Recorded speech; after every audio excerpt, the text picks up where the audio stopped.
यशोमती मैया के नंद लाला। मैंने आप सबको एक बहुत आवश्यक सूचना देने के लिए बुलाओ है यहाँ। आज मैं कान्हा के पीछे पीछे वन गई थी। वहां मैंने कछु ऐसा देखो है जिसकी कल्पना करना भी असंभव है। मैंने एक बहुत विचित्र मानव देखो वहां, जो मानव जैसा भी ना था। जो भी था ना, साधारण जीव तो ना था। पर जसोदा, ऐसा कैसे संभव हो सकता है? क्या बुद्धि लगाई है यशोदा ने। मेरे सामने एक न चली तो अब गोपियों को अपनी योजना में सम्मिलित कर रही है। आप तो मेरा विश्वास करो मौसी, मैं सच्ची कह रही हूं। उसका तो सर भी विचित्र था।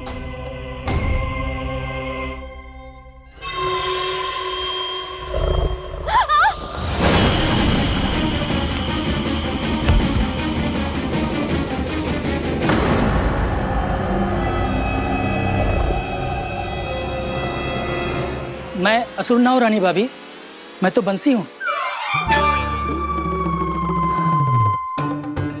बंसी, तू यहाँ क्या कर रहा है?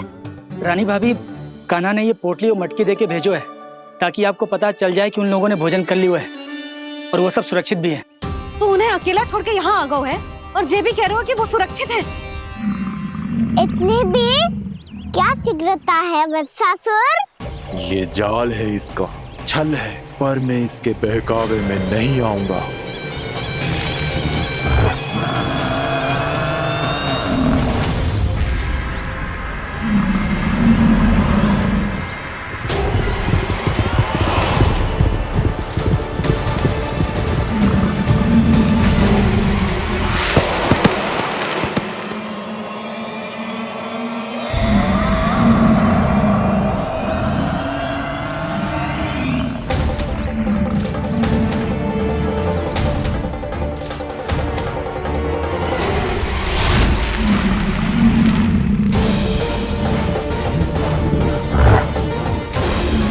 कब तक बच पाएगा तू? और स्वयं बच भी गया तो इन बालकों के प्राणों की रक्षा कैसे करेगा? यदि तू अपनी हार स्वीकार नहीं करेगा तो इन सबको अपने पांव के नीचे कुचल दूंगा मैं।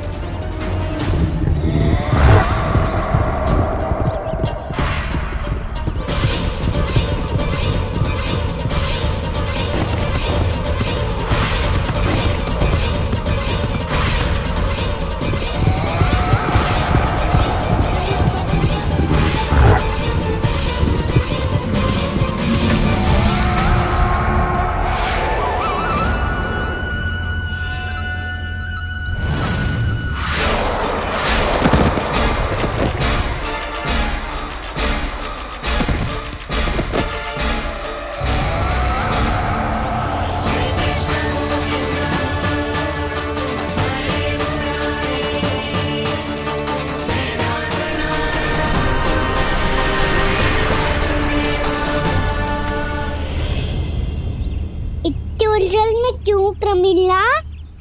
रामीला, पर मैं तो वत्सासुर हूँ। अब हो, पर वत्स से पहले तो प्रमिला थे, माँ भली असुर। तो फिर मैं वत्सासुर कैसे बना प्रभु? एक बार तुम माँ ऋषि वशिष्ठ के आश्रम गए थे। यक्षो, गंधर्वो और देवताओं तक को पराजित करके जिसने अपने अधीन कर लिया, वो मुरुपुत्र प्रमिलासुर आपके द्वार पर खड़ा है। महर्षि वशिष्ठ स्वागत नहीं करेंगे? द्वार पर खड़ा व्यक्ति देवता या असुर नहीं होता है प्रमिला, वो तो बस एक अतिथि होता है और अतिथियों का स्वागत करना हमारी परंपरा है। आओ। पर वो नहीं जानते थे, अभिमान तुम्हारे विवेक को निकल चुका था। आपने हमारा स्वागत तो कर लिया महर्षि, परंतु यहाँ तो हमारे बैठने के लिए उचित स्थान तक नहीं है। हे माता नंदिनी, असुर राज के लिए आसन की व्यवस्था कीजिए।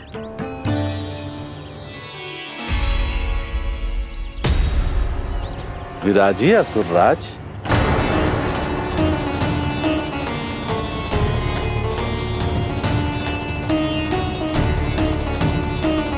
अब जब आपने मुझे बैठने के लिए कहा ही है तो भोजन की व्यवस्था तो होनी ही चाहिए। अतिथि तो ईश्वर स्वरूप होते हैं प्रमिला, और इनकी इच्छा पूरी करना हमारा कर्तव्य है। हे माता नंदिनी, मेरी विनती स्वीकार करें।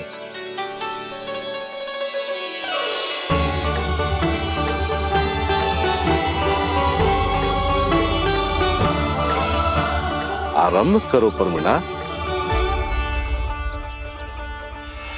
ये तो बहुत ही चमत्कारी गाय है, किसी भी मूल्य पर इसे प्राप्त करना ही होगा मुझे।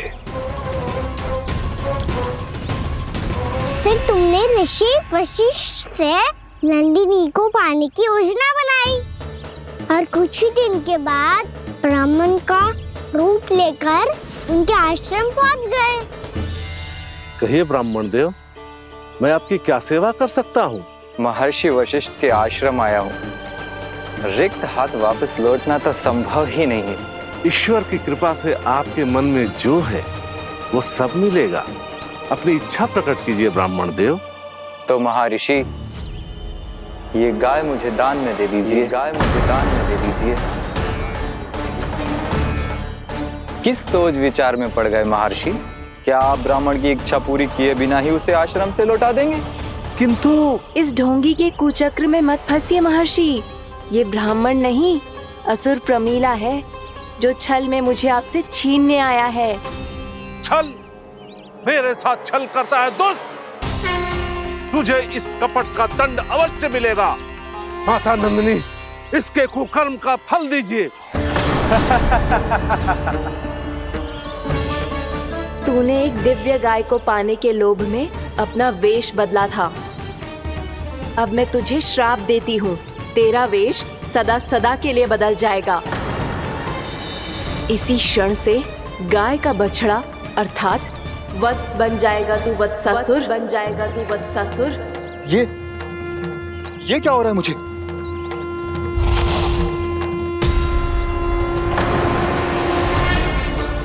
मेरा स्वरूप? हाँ।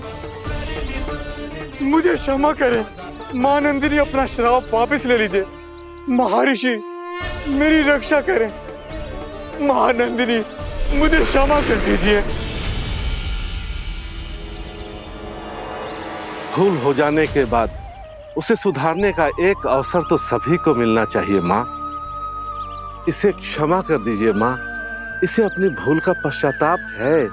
आपसे अधिक और कौन जानता है महर्षि, दिया हुआ श्राप वापस नहीं लिया जा सकता।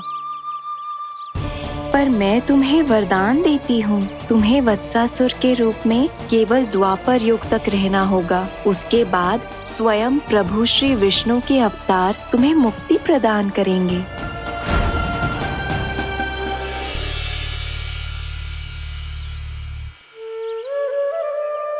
मुझ जैसे मूर्ख अभिमानी दुष्ट को भी आपने मुक्ति प्रदान की प्रभु। जब भी किसी को अपनी भूल का आभास होता है, वो उसी क्षण क्षमा पाने की योग्य बन जाता है। और जिसने वर्षों तक पश्चाताप भी किया हो, उसके लिए तो मुक्ति का मार्ग भी सहज खुल जाता है।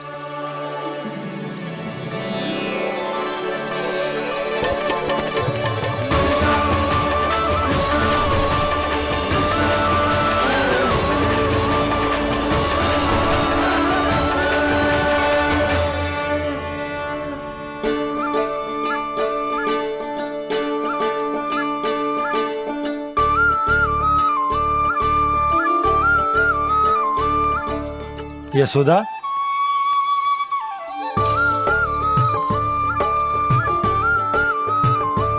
यशोदा, कुम्हार के यहाँ से दीपक ले आए हूं। हर बार की भांति इस बार भी पूरा गांव दीपों से जगमगा उठे हो। वृंदावन में जे हमारी पहली दीपावली है और जे हम बड़ी धूमधाम से मनाएंगे। रानी भाभी, तोरण के रूप में जे टांग दो दौर पे। हाँ, टांग दे। अरे ठहरो बंसी, जे तोरण थोड़ी ना है। तोरण तो आम के पत्तों और गेंदे के फूल का बनता है। जे किसने कही तुझे ऐसे टांगने के लिए? तोरण क्यों टांगते हैं पता है? हे नारायण, तोरण इसलिए टांगते हैं ताकि बुराई और नकारात्मकता को हम द्वार के बाहर ही रोक दें और भीतर उन शक्तियों को आमंत्रित करें जो ऊर्जा, उत्साह और दिव्यता से भरी हो, जैसे मैया लक्ष्मी। रानी भाभी, ये बात समझ में ना आई कि तोरण में केवल आम के पत्तों और गेंदे के फूलों को ही क्यों लगाया जाता है? वो इसलिए बंसी, क्योंकि आम के पत्ते घर के भीतर की दूषित वायु को खींचकर बाहर निकाल देते हैं और किसी भी प्रकार की नकारात्मक ऊर्जा को उसका हरा रंग घर के भीतर प्रवेश ना करने देते और आंखों को शांति और सुखद अनुभव कराते है, वो बात अलग। इसी प्रकार से गेंदे के फूल भी किसी भी प्रकार की नकारात्मक ऊर्जा को घर के भीतर प्रवेश ना करने देते और उनकी गंध से कीड़े मकोड़े भी घर से दूर ही रहते हैं। समझ में आई बात? जी समझ गए हो। हाँ तो समझ गए हो तो जा ना, शीघ्र आम के पत्ते लेके आ जा। जी। यशोदा, अपने कान्हा के गौचारण से लौटने की प्रतीक्षा में तुम जितनी व्याकुल हो ना, उतना व्याकुल तो अयोध्यावासी भी ना थे भगवान श्री राम के वनवास से लौटने पर। हर मैया के लिए उसका लल्ला श्री राम ही होता है। अच्छा एक बात बताओ, तुम अपने श्री राम, मेरा अर्थ है कि तुम्हारे लल्ला की प्रतीक्षा ऐसे ही भूखे प्यासे खड़े रहकर इस द्वार पर करने वाली हो क्या? भोजन की स्मृति सता रही है आपको? अपने लल्ला की कोई चिंता ना है। सारे बालक वन में अकेले हैं, अब तो बंसी भी यहाँ आ गए हैं। नारायण ही रक्षा करे उन सबकी, कहीं कोई अनहोनी ना हो जाए। इतने घने वन में कहीं कोई पशु या कोई राक्षस आ गो तो? अभी तो कह रही थी कि तुम्हारा लल्ला श्री राम है। अरे श्री राम तो 14 बरस का वनवास काटकर सुरक्षित अपने घर लौट आए थे। तुम्हारा लल्ला तो सवेरे गया है गौचरण को, गोधूली के पहले वापस आ जाएगा। चिंता मती करो यशोदा, अकेले रहकर सब संभालेगो तभी तो हर परिस्थिति का सामना अच्छे से कर पाएगो।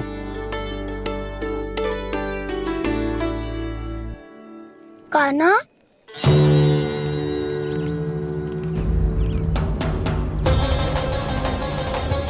अब की बार तो पूरा फंस गया। अब इस स्थिति को कैसे संभालूं? जी कैसे हो? जी वत्स तो हमारो ना है। जी वत्स तो है ही ना। जी तो एक बहुत भयानक राक्षस लग रहा है। राक्षस? सच्ची बता कान्हा, जे तूने तो ना कियो? है जा कान्हा, हम घर लौट जाएंगे। अब पहरा देने की मेरी बारी है। आप जाओ और विश्राम करो। वन में आने से लेकर अब तक जो भी हुआ है सब तुम्हारी योजना का ही भाग है और अब ये भी तुमने ही किया है ना कान्हा? मुझे आप नहीं पहचानोगे तो और कौन पहचानेगा दाऊ? पर अब समझ ही गए हो तो बस देखते ही मत रहो, सईठा भी करो, स्मरण करो क्या है मेरा सत्य। स्मरण करो? मैं कौन? बोल कान्हा, सत्य बता। तू नहीं करो अजय? इतना बड़ा वत्स, बल्कि वत्स भी नहीं, इतना बड़ा राक्षस और इतना छोटा सा कान्हा। उज्जवल अपने बड़बोलेपन में कुछ भी बोलने लगते हो तुम। भला कान्हा में इतनी शक्ति कहाँ जो इतने बड़े राक्षस की ये दशा कर पाए? तो फिर ये किसने करो जे? ये कार्य तो बस श्री नारायण ही कर सकते हैं, है ना कान्हा? इतनी क्षमता तो उन्हीं में हो सकती है, पर सखाओ इसके बारे में गांव में किसी को पता ना चलना चाहिए। क्यों? क्योंकि यदि हमारे माँ को पता चल गया कि यहाँ कुछ ऐसा हुआ है तो फिर कल से हम में से कोई भी यहाँ ना आ पाएगा। तो फिर गाँव में ही खेलना छुपन छुपाई। उन सब का तो केवल वन आना बंद होगा। पर मेरी मैया तो मुझे घर से बाहर निकलने ही ना देगी। नाना, हम किसी को कछु ना बोलेंगे, है ना सखाओ? हाँ।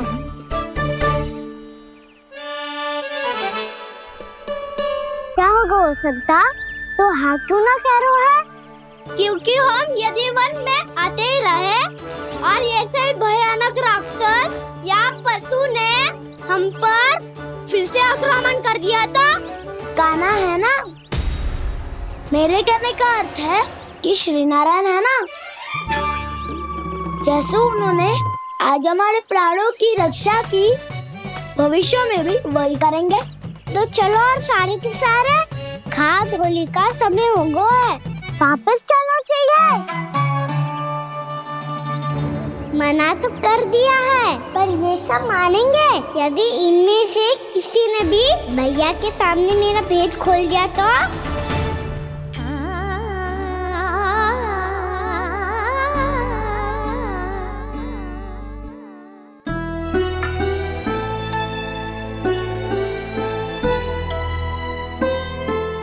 यशोदा, आओ कछु खा लो।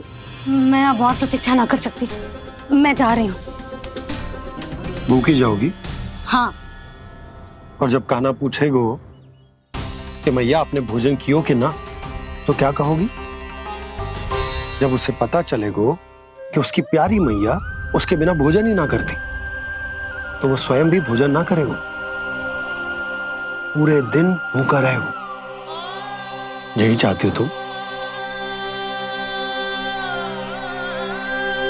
कान्हा के लिए भोजन कर लो, फिर मैं स्वयं लेकर चलूंगा तुम्हें कान्हा के पास।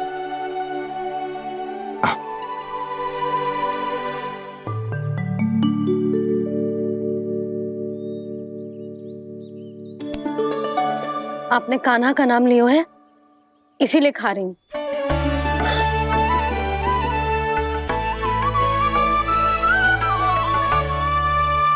तो जय कृष्ण के नाम को। जय बात। और जय वाला यशोदा, नीलमणि के नाम का। अरे नीलमणि के नाम का मान ना रखोगी तो उसे लगेगा कि ये कृष्ण कान्हा जैसे नए नाम आ जाने से उसका पुराना नाम फीका पड़ गो। स्मरण है ना तुम्हें कि कान्हा के नामकरण से पहले नीलमणि नाम ने हमारा कितना साथ दिया? तो जे तो खाना पड़ेगा। हाँ। बस। और जे अपने नटखट मुरलीधर कान्हा के लिए। आपने पूरा भोजन करा दियो, अब चलो, ले चलो मुझे उसके पास। आपने कही थी ना? हाँ यशोदा, ये लो।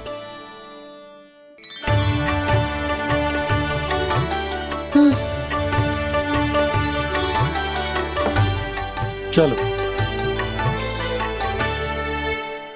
हमने तो वापस न लौटने का वचन दिया था अपने लल्ला को।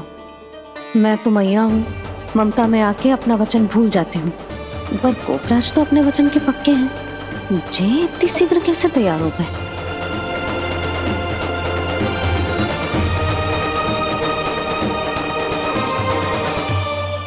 मरण है ना, आज जो हुआ है उसके बारे में कोई एक शब्द भी ना बोलेगा, समझ गए?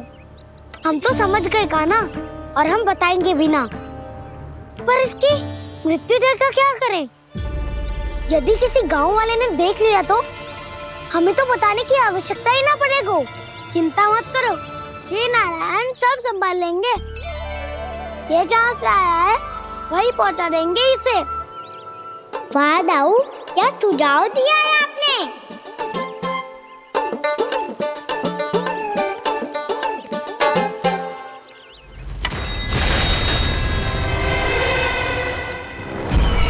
देखना तुम दोनों, जो कोई नहीं कर पाया वो वत्सासुर करके दिखाएगा, बद्ध कर देगा मेरे उस शत्रु का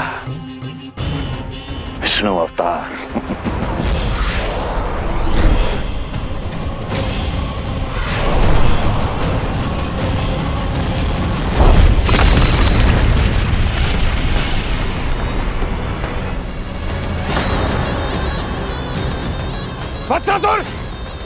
वत्सासुर!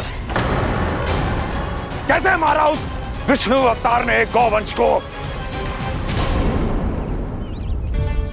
तुमने वत्स का अर्थात गोवंश के जीव का वध किया है कान्हा? नहीं दाऊ, मैंने तो राक्षस वत्सासुर को मोक्ष किया है। अपने कर्मों को घुमा फिरा के सही सिद्ध मत करो कान्हा। मेरी बात सुनो, मैं दाऊ हूँ तुम्हारा। वो जो भी था पर था तो गोवंश से ही ना। तुमसे उसकी हत्या हुई है और तुम्हें इसका प्रायश्चित करना ही चाहिए। ऐसे करूँ